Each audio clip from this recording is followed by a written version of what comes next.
سونیا وہیں کاؤنٹر پر سر ٹکا کر بری طرح رو دی۔ انسانی فطرت بھی عجب تغیرات کا مجموعہ ہے۔ حاصل محبت کو نظر انداز کر کے لا حاصل چیزوں کے پیچھے بھاگتا رہتا ہے۔ شاید مغالطے میں رہنا اسے پسند ہوتا ہے، تبھی تو سونیا بھی لفظوں کے ہیر پھیر میں الجھی رہی۔ دل کی آنکھ سے دیکھتی تو شاہ کی محبت کی سچائی پر ایمان لے آتی۔ کیا بات ہے؟ ہماری سونیا گڑیا کیوں اداس لگ رہی ہے؟ دردانہ نے سونیا کے برابر بیٹھ کر پیار سے پوچھا، جو کتابیں اپنے سامنے پھیلائے گہری سوچ میں گم تھی۔ شاہ مراد نے اسے بہت ہرٹ کیا تھا۔ اس دن کی لڑائی کے بعد سے دونوں میں بات چیت بھی بند تھی۔ کچھ نہیں خالہ جانی، بس پڑھتے پڑھتے سر میں درد ہونے لگا تو یہاں آ گئی۔ اچھا، یہاں آؤ، میں بالوں میں تیل لگاؤں، ایسا مساج کروں گی کہ سارا درد بھاگ جائے گا۔ بچپن میں تمہاری ماں کے کرتی تو وہ فریش ہو جاتی تھی۔ یہ تو بس رکشی کے سسرال والوں کی وجہ سے بیچ میں دوریاں حائل ہو گئیں۔ انہوں نے تیل کی بوتل کھول کر اس کے سر پر مساج کرتے ہوئے جھوٹ گڑھا۔ اس بات پر تو پورے گھر کو کمال حاصل تھا۔ وہی تو بڑی خالہ، میری ساری سہیلیاں اپنے ننیال والوں کے قصے سناتی ہیں تو میرے پاس بتانے کو کچھ ہوتا ہی نہیں، بس حسرت سے ان سب کا منہ تکا کرتی۔ اس کی آواز گلوگیر ہو گئی۔ دردانہ کا شاطرانہ دماغ فوراً کام میں لگ گیا۔ میری بچی، ایسا ظلم؟ پر تم ظفر میاں سے کہہ کر ٹکٹ کراتی اور آ جاتی لاہور، مگر شاید تمہیں غریب خالہ سے ملنے میں شرم محسوس ہوتی ہوگی، اپنی ماں کی طرح۔ دردانہ نے فوراً اس کے جذباتی پن کا فائدہ اٹھا کر بے پر کا کوا بنایا۔ موقع جو مل گیا پھر کیوں نہ فیضیاب ہوتی۔ ویسے بھی رکشی ظفر اقبال کے ساتھ کسی کام سے باہر گئی ہوئی تھی۔ میدان صاف دیکھ کر وہ کود پڑی۔ نہیں خالہ جانی، آپ غلط سوچ رہی ہیں۔ ہمارے گھر میں کوئی ایسا نہیں سوچتا، نہ میں نہ ہی ماما۔ سونو نے فوراً ہی مڑ کر خالہ کو دیکھا اور ماں کی حمایت کی۔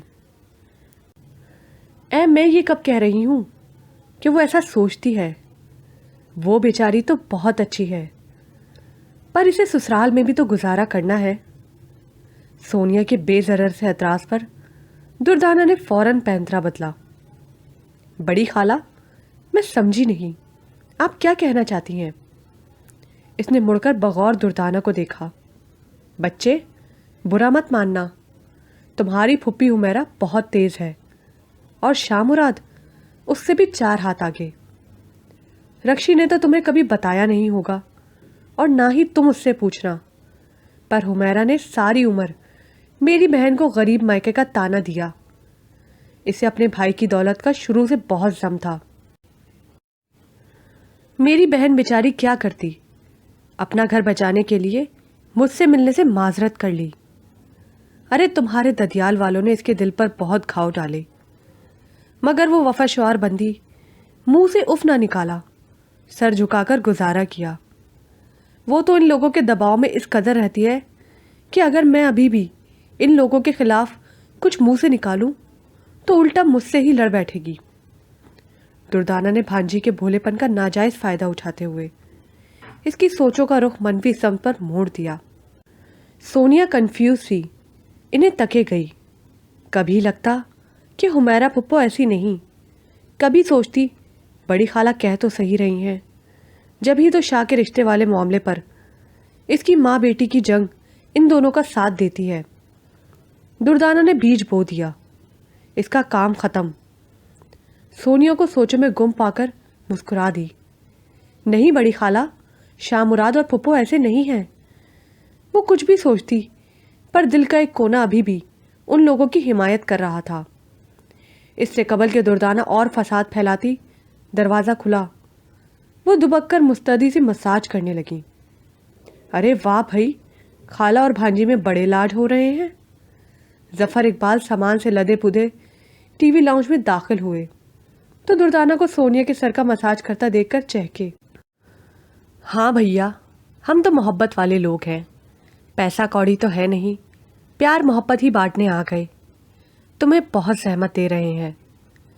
اب واپسی کا سوچ رہی ہوں، دردانہ نے مسکرا کر بہنوئی سے لجاجت سے کہا۔ رکشی جو ان کے پیچھے اندر داخل ہوئی تھی، بہن کے جانے کا سن کر دل ہی دل میں خوش ہوئی کہ کوئی طوفان لانے سے پہلے آپا نے واپسی کا تو سوچا، ورنہ تو اس کی جان سولی پر لٹکی ہوئی تھی۔ یہ کیا آپا، ہمیں غیر سمجھتی ہیں؟ اتنے سالوں بعد تو آئی ہیں، ابھی تو میں آپ کو بالکل نہیں جانے دوں گا۔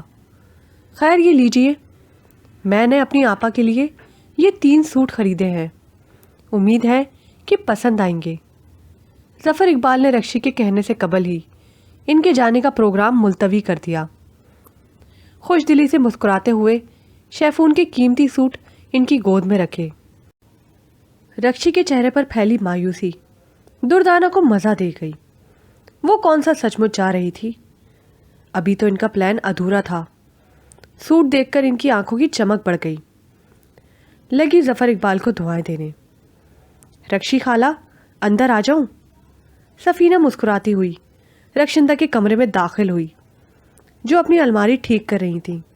ہاں ہاں سفینہ آؤ نا، اپنوں کو اجازت کی کیا ضرورت؟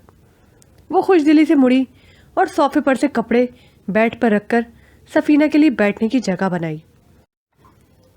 خالہ آپ اور سونیا مجھے بہت اچھی لگیں، اوروں سے بالکل مختلف، بے غرض بے ریا۔ رکشی کو اس کا لہجہ دکھی سا لگا، وہ کچھ سمجھ گئی۔ آپا شروع سے ہی کچھ الگ مزاج کی ہیں، ابھی شروع کی بات ہے، وقت گزرنے کے ساتھ ساتھ وہ تمہارے ساتھ سیٹ ہو جائیں گی۔ ویسے بھی میری ایک بات پلو سے باندھے رکھنا، یہ مشرقی عورت ہی ہے جسے دکھ جھیلنے کا سلیقہ ہوتا ہے، ان درختوں کی طرح جو دھوپ کی سختی جھیل کر بھی اپنے نیچے بیٹھنے والوں کو سایہ فراہم کرتے ہیں، بالکل اسی طرح ہماری عورتوں کی قربانیوں کی وجہ سے ہی گھر جڑے رہتے ہیں۔ رکشی نے بظاہر اس کی دل جوئی کے لیے نصیحتیں کی، ورنہ وہ جانتی تھی کہ آپا کے ساتھ گزارا کرنا ایسا سہل نہیں۔ چھوڑے خالہ، میری قسمت میں جو برائی لکھی تھی وہ مجھے مل گئی، مگر سونو۔ ابھی اس نے یہی بولا تھا کہ دردانہ تیزی سے کمرے میں داخل ہوئی اور سفینہ کا رنگ فک ہو گیا۔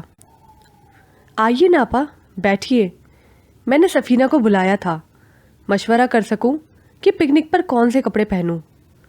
رکشی نے دردانہ کا لال بھپوکا چہرہ اور سفینہ کو گھبراتا دیکھ کر جلدی سے بات بنائی۔ ہاں کیوں نہیں، بھلا مجھے کیا اعتراض ہوگا، پر مجھے بھی ابھی سفینہ سے بہت ضروری کام ہے۔ انہوں نے دونوں کو گھور کر دیکھا۔ چلو کوئی نہیں، یہ بادامی کرتا شلوار پہن لوں گی، تم جاؤ دیکھو انہیں کیا کام ہے، رکشی نے نرمی سے کہا اور سفینہ کو آنکھوں ہی آنکھوں میں تسلی دی۔ بہو ذرا میرے کمرے تک چلنا۔ انہوں نے کچا چبا جانے والی نگاہوں سے دیکھا، بناوٹی لگاوٹ دکھائی۔ جی چلیے، سفینہ کے منہ سے مری مری آواز نکلی۔ وہ فوراً ان کے پیچھے سر جھکا کر چل دی۔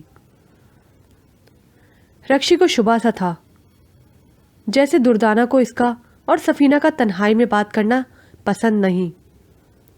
پہلے بھی وہ ان دونوں کو بات کرتا دیکھ کر چوکنا ہو جاتی، اکیلا نہ چھوڑتی، اکثر بیچ میں کود پڑتی۔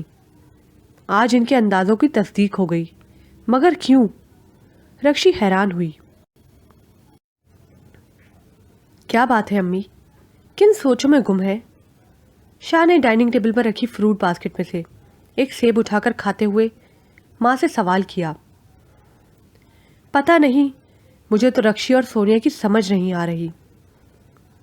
اسے حمیرہ بہت چڑی ہوئی لگی، ٹھنڈی سانس بھر کے اوپر کی طرف دیکھا۔ کیوں؟ اب کیا ہو گیا؟ شاہ نے ماں کے پیچھے کھڑے ہو کر کندھے دبانا شروع کر دیا۔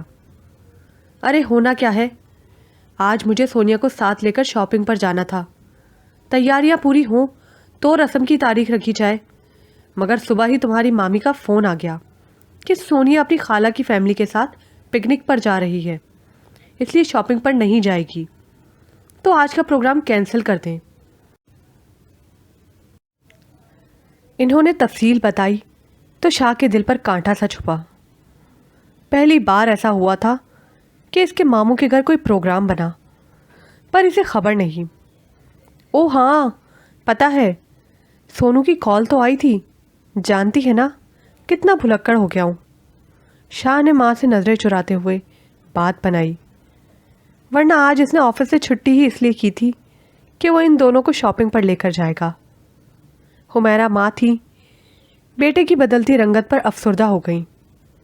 بھتیجے پر جی بھر کر غصہ آیا۔ شاہ ادھر آ کر بیٹھو، میری بات غور سے سنو۔ انہوں نے بیٹے کا ہاتھ تھام کر اسے اپنے برابر والی کرسی پر بٹھایا، پیار سے ماتھے پر گرے سلکی بالوں پر ہاتھ پھیرا۔ جی امی بولیے۔ وہ ماں کی محبت پر زبردستی مسکرایا۔ بیٹا مجھے سونو بہت پیاری ہے، مگر تم سے زیادہ نہیں۔ بھلا اس طرح زندگی کی گاڑی کیسے چلے گی؟